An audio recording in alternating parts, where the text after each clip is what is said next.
नमस्कार दोस्तों, GeM class Rosera में आप सभी का स्वागत है। Dear friends, do you know everybody that today I am going to discuss the vocabulary session that is idioms and phrases. तो प्यारे बच्चों, मैं आज आप लोग के सामने जेम क्लास में वोकैबुलरी का सेक्शन नंबर टू जिसे इडियम्स एंड फ्रेजेस कहते हैं, आज ये डिस्कस करने वाले। तो प्यारे बच्चों, मैं बता दूं कि अपनी जो ये सीरीज़ चल रही है वोकैबुलरी का, ये वोकैबुलरी का जो कि सीरीज़ कंटिन्यू चल रही है और ये चलती ही रहेगी। इसलिए प्यारे बच्चों, अगर इंग्लिश में बेहतरीन करना चाहते हैं तो इस सीरीज़ को कंटिन्यू कीजिए, कंटिन्यू वॉच करते रहिए और अगर वीडियो अच्छी लगे तो लाइक शेयर सब्सक्राइब भी करते रहिए। तो चलिए शुरू करते हैं। तो जैसा कि सेक्शन नंबर 2 में है, यहाँ पर कम्प्लीटली मेंशन ये है कि यहाँ पर idioms and phrases section number 2 है। इसका जो फर्स्ट वर्ड है ये है आपका fight to the finish. Fight to the finish का मतलब होता है आखिरी नतीजे तक लड़ना। ये इस वर्ड का क्या मीनिंग है? तो प्यारे दोस्तों, मैं बता दूँ कि फाइट टू द फिनिश मतलब होता है आखिरी नतीजे तक लड़ना। मीन्स तब तक लड़ेंगे जब तक सफलता हासिल नहीं होती। जब तक दूध का दूध और पानी का पानी नहीं होता है तब तक लड़ना, उसी को कहते हैं फाइट टू द फिनिश, मतलब to fight to the end. तो to fight to the end मतलब अंत तक लड़ना, है ना। तो उसके लिए हम लोग फाइट टू द फिनिश का यूज़ करते हैं, मतलब जब तक समाप्त ना हो तब तक लड़ते रहना, फाइट टू द फिनिश। उसके बाद जो नेक्स्ट वर्ड है वो है beat the air. Beat the air का मतलब होता है व्यर्थ प्रयास करना। ये व्यर्थ प्रयास करना ये क्या है? तो प्यारे बच्चों, बीट द एयर, इसका लेक्सिकल मीनिंग देखेंगे तो पता चलेगा बीट द एयर मतलब हवा को पीटना। क्या कोई बंदे, कोई पर्सन, कोई बच्चे क्या हवा को पीट सकता है? नहीं पीट सकता। कोई भी मानव, कोई भी जो कि जो आदमी है वो हवा को नहीं पीट सकता है। तो क्या करता है? अगर कोई बोल रहा है कि I am beating the air, means क्या? He is not saying the right statement, he is not saying the good sentence, because that type of sentence is not appropriate, that type of sentence is not proper. So beat the air का मतलब होता है व्यर्थ प्रयास करना। व्यर्थ प्रयास करना मतलब क्या होता है? To make useless efforts. To make useless efforts इसका मतलब होता है कि एफर्ट तो कर रहे हैं लेकिन उस एफर्ट का कोई यूज नहीं है। टू मेक यूजलेस एफर्ट, उसी को कहते हैं बीट द एयर। तो हमारा फाइट टू द फिनिश हो गया, बीट द एयर हो गया। तो I hope the second word of idioms and phrases will be completely cleared. Now I will move the next section, next word, that is a lost ball in the weeds. A lost ball in the weeds का मतलब होता है घबरा जाना। ये क्या होता है? a lost ball in the weeds मतलब घबरा जाना, means completely lost और confused। जो completely lost होता है, जो पूरी तरह से जो lost में चला जाता है या फिर confused हो जाता है, completely lost और confused, उसी को कहते हैं a lost ball in the weeds। इसका अगर लेक्सिकल मीनिंग देखेंगे, अगर शाब्दिक अर्थ देखेंगे तो a lost ball in the weeds का मतलब होता है कि झाड़ी में, weeds का मतलब होता है जंगल जो झाड़ होता है, जंगल झाड़ होता है, उसी को हम लोग weeds कहते हैं। तो a lost ball मतलब कि झाड़ी में, बहुत बड़ी सी सुनसान सी जगह झाड़ी जो होता है उसमें जो है कि कोई बॉल खो जाना। तो उस समय क्या होता है? वो सिचुएशन काफ़ी हफाजात होता है, क्योंकि अगर उस बॉल को सर्च करने की बारी आए तो जितना भी प्लेयर है या जितना भी पर्सन है, कोई भी पर्सन जो है उसमें नहीं जाना चाहेगा, क्योंकि वो सिचुएशन क्या होता है? बहुत ही डेंजरस होता है। मीन्स क्या? घबरा जाता है वो काफ़ी कंफ्यूज हो जाता है कि भाई हम कैसे जाएं इस बहुत बड़ी झाड़ी में, है ना, वीड्स में कैसे जाएं। तो इस तरह से जो है कि इस मीनिंग को निमोनिक्स के साथ कनेक्ट करके याद करना है। उसके बाद फिर नेक्स्ट वर्ड की तरफ मूव करते हैं और वो नेक्स्ट वर्ड है आपका 4th नंबर वर्ड, जिसको हम लोग कहते हैं क्या? फोर्थ नंबर वर्ड है जिसको कहते हैं make a mountain out of a mole hill. Make a mountain out of a mole हिल।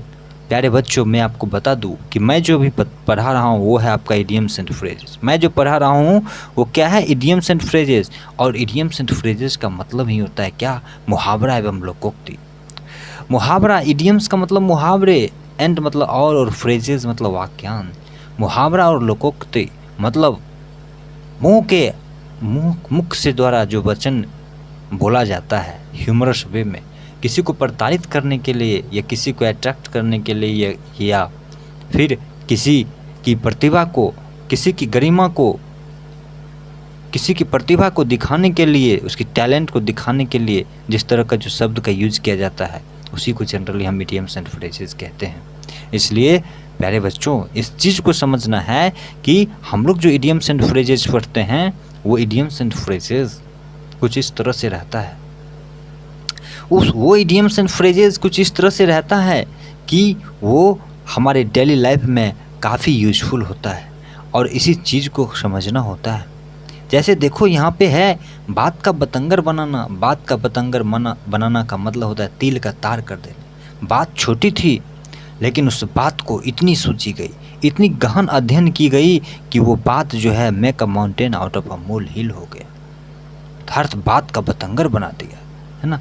तो इस तरह से जो है कि प्यारे बच्चों हम लोग याद कर सकते हैं कि make a mountain out of a mole hill का मतलब होता है कि बात का बतंगर बनाना। बात छोटी थी लेकिन उस पे इतना जो है कि थिंक आउट किया गया कि वो बात नॉर्मल का नॉर्मल नहीं रहा, वो बात काफ़ी जो है कि वो डेंजरस सिचुएशन में आ गया। Means to exaggerate a minor difficulty, वो डिफ़िकल्टी जो है वो काफ़ी माइनर हो चुका है। वो exaggerate a minor difficulty means difficulty जो माइनर था, छोटी सी डिफ़िकल्टी था, वो काफ़ी एग्जेजरेटेड हो गया है। मतलब वो जो डिफ़िकल्टी था वो काफ़ी जो कि हाई लेवल पे आ गया है। एग्जेजरेटेड का मतलब होता है क्रोधित हो जाना। मीन्स अगर वो छोटा था, वो स्मॉल साइज में था तो वो इंक्रीज हो गया और इंक्रीज होकर काफ़ी जो है कि वो बड़ा सा बन गया। इसलिए प्यारे बच्चों, इस चीज़ को समझना है।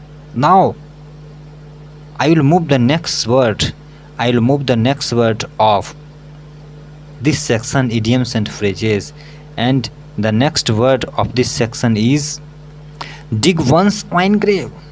dig one's own grave. dig one's own grave का मतलब होता है ऐसा काम जो मुसीबत में डाल दे।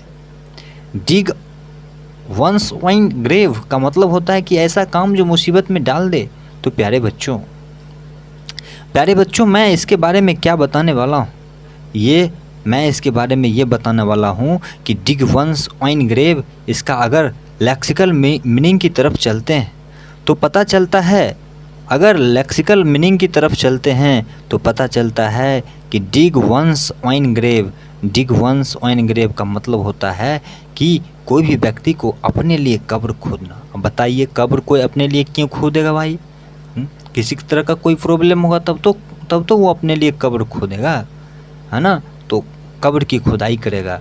तो ऐसा काम जो मुसीबत में डाल ले, मीन्स अगर कोई कब्र खोदता है, अगर कोई अपने लिए जो कि ग्रेव को जो है कि डिग करता है, इसका मतलब है कि वो कहीं ना कहीं जो है कि वो मुसीबत में डालने वाला वर्क कर रहा है। तो उस कंडीशन में, उस सिचुएशन में हमें इस चीज़ को ध्यान रखना पड़ेगा कि डिग वंस ओन ग्रेव का मतलब जो होता है वो ऐसा काम होता है जो मुसीबत में डाल दे। Means to do something which causes you harm. To do something which causes you harm मतलब कोई चीज़ करना जो आपको क्या करे, नुकसान पहुंचा दे। कोई ऐसी चीज़ करना जो आपको नुकसान पहुंचा दे, उसी को हम लोग कहते हैं क्या, means to dig one's own grave. To dig one's own grave means to do something which causes you harm. तो प्यारे बच्चों, I hope this session will completely be clear and its session is very very useful also. So I hope that this session is completely clear to everybody, and after this session I will upload the next session also, and the next session will be important singular and plural nouns. The next session the next section will be important singular and plural noun.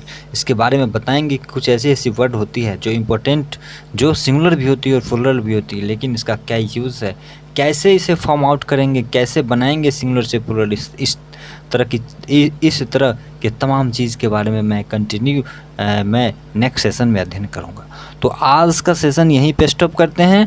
तो at the last में मैं आप तमाम student से ये request करूँगा कि if this session is useful for you, if this session is fruitful for you, then please support me and do like, share and subscribe this channel also. Means इसे again I repeat that please like, share and subscribe. Thank you. Have a nice day.